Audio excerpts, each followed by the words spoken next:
and many others who are arriving as we speak for the Raisina dialogue does say a lot about the deepening Indian relationship with Europe. But sometimes numbers are useful as an illustration. And I tried to quantify how I could convince you that Europe is truly a priority today. And one way of doing that was to remind you that the Prime Minister of India during his tenure has been 27 times to Europe, that he's received 37 European heads of governments and states, that I have visited Europe 29 times in my relatively shorter tenure as a minister, and I have received 36 of my colleagues during this period. So I underline these numbers really to emphasize today how deep and how sustained and how continuous the relationship has been. But it is not just a relationship with a continent or even a union. We also have made an effort to engage European countries in smaller groupings, and the presence of my colleagues from the Baltics is a reminder that we will be holding our Nordic-Baltic meeting in the coming days. And I hope, as I discussed with my colleague with Greece, that perhaps one day soon we would hold a similar gathering with countries of the Mediterranean. Now, if I could really, as Indians and Europeans gather in this room and others who wish as well, address myself to what is it that drives the world economy, because that is really why we have assembled here today. And all of you would agree that there are 6 broad elements of that. One, of course, is the production and consumption. The second is connectivity and logistics.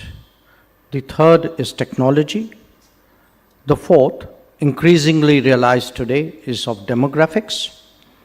The fifth is of values and comforts, because countries and societies who bond with each other more closely obviously find it much more easy to do business as well.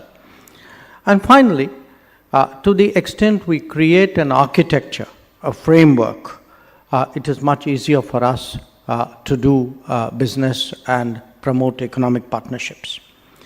So today, some of the thoughts I present before you are from those perspectives of business, of sustainability, of creating partnerships. And let me start with production and consumption. I think we were reminded by the earlier speakers about the importance of concluding a free trade agreement with the European Union, as also with EFTA. Not just a free trade agreement with the EU, but also one relating to geographical indicators and to investment protection. And these agreements, these negotiations resumed after an 8-year gap between 2013 resumed in 2021. Now, why is this important? It is important because you can already see that our trade levels have been growing steadily, but there is a well-founded realization that we need really a more positive framework for that to accelerate. Last year, 2022, our trade was about, I think, 120 billion euros in terms of goods, and our services trade actually has been growing very robustly at about 30%. But part of the reason why we need a much smoother interface between our economies is that it's important for the European Union to prepare for the India that is to come. And what is that India which is to come? Today, India has a GDP of about 3.75 trillion dollars. That GDP by the end of the decade would be 7.3, By the time we are into our 100th year of independence, is estimated at 30 trillion. And according to Goldman Sachs, by 2075, we would be at 52.5 trillion. So that's an arithmetical way of saying that India is going to be an increasingly significant economy, the second largest by 2075, but certainly the third largest by the end of this decade in national terms. And that is something which the European Union has to take into account. Now, the size of the economy is one. You can also see it in terms of growth. If one looks at India's trade in the last decade, from below about $570 billion, it has grown to almost double that amount to $1.18 trillion in 2022. And the growth in trade is only likely to increase in the pace of it is only likely to increase in the coming years. Now, I mentioned those two, but there is a larger shift which is occurring in India, larger transformation, and that is reflected in making it easier to do business, in making it easier for living, in the infrastructure changes which are captured by our Gati Shakti initiative, in the digital changes which are driven by the digital delivery programs we have, and not least by the enormous talent pool whose quality and size is growing by the day. Now, while those were thoughts about production and consumption, why it is necessary today for the European Union to focus more in India and vice versa. Let me say a few words about connectivity as well, because my colleague from Greece touched on it. He spoke rightly about the IMEC corridor, the India, Middle East, Europe Economic Corridor. And when this agreement, this understanding in principle was reached last September on the sidelines of the G20, perhaps all of us were not adequately cognizant of the fragility of existing connectivity. Recent events on the Red Sea, in the Gulf of Aden, have reminded us of that. And it isn't just recent events. If we go back, we saw what happened when the Suez Canal was blocked by a mishap for some time. So the need today to create multiple corridors of connectivity, supporting corridors of connectivity, different forms with their own inbuilt resilience, is something which is vital. And it is vital because at either end of this, you actually have two big production and consumption centers, Europe and India. Now, the IMEC is not the only corridor. There are others. There's a longer one which is being worked through Iran. But I also want to mention some other potential connectivity channels which would be of long-term interest to India and Europe. One of them is actually the polar route.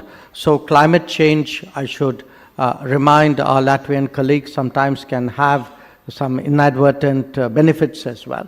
So there is today a serious assumption that the polar route could actually open up a different logistical pathway between India and Europe, which will go through the Indo-Pacific.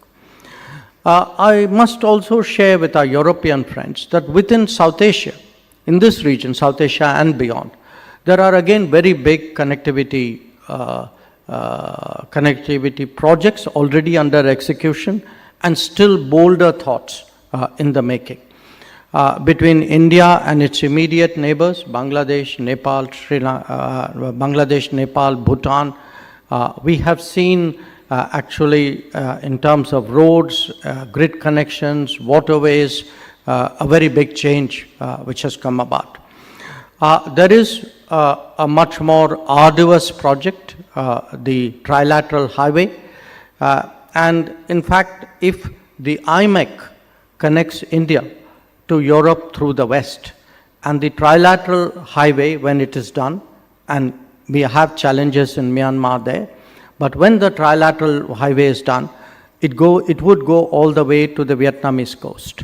So you actually will have a lateral connectivity grid which would connect Europe all the way to the Pacific, mostly by land. So it is surely a thought for your consideration.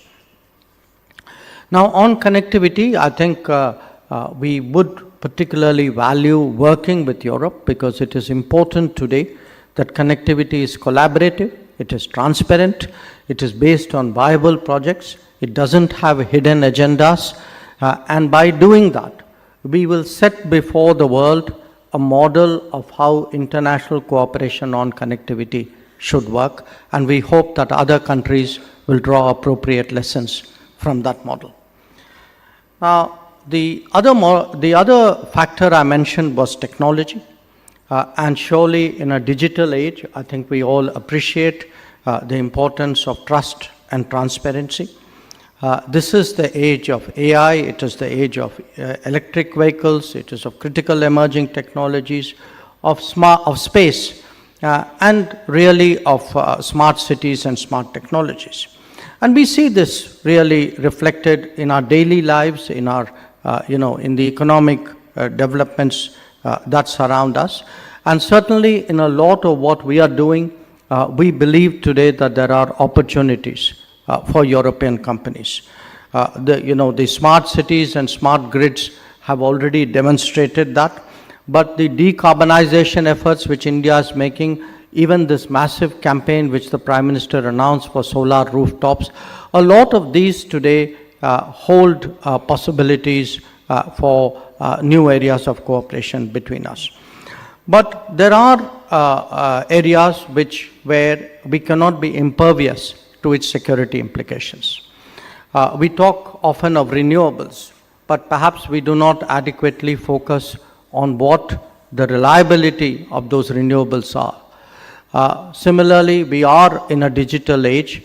Today, the entire semiconductor environment, the phrase chips war, is itself an assertion of the geopolitics which surrounds technology.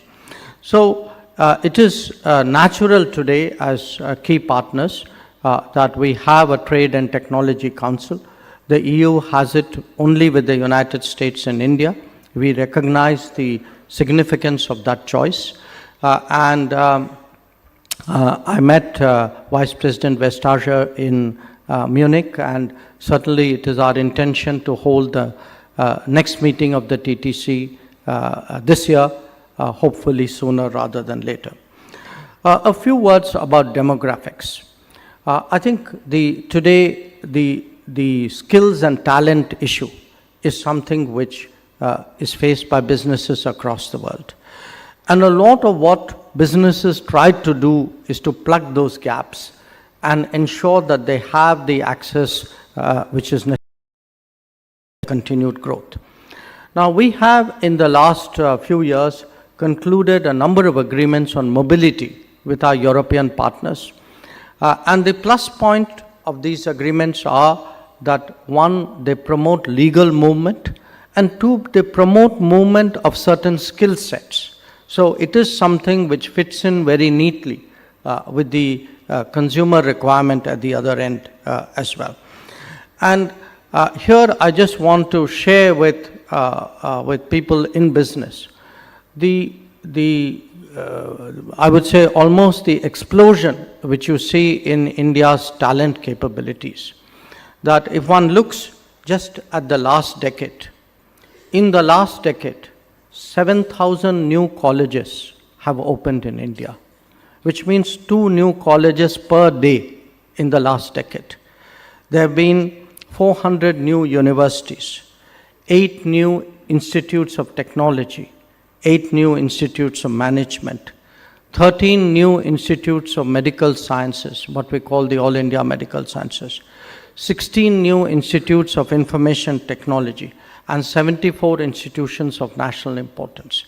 So I just throw those numbers at you because I want you to grasp today the transformation not just in our infrastructure, not just in our governance, but also in the human resources of this country.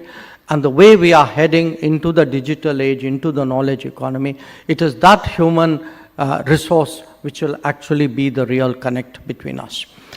Which brings me, of course, to the importance of values. I think, again, part of the tailwind we have in developing our business is the extent of trust that as pluralistic societies, as market economies, I think we know intuitively there are things we do, there are things we don't do. And the systems, I think, engender a great deal of comfort, which will certainly be helpful to the partnership. And finally, as I said, we need a framework. Today, the world after COVID is looking at a new form of globalization. A form of globalization where we are more secure in our own countries and regions, where there is greater resilience and reliability in supply chains, where there is greater trust and transparency in the digital world.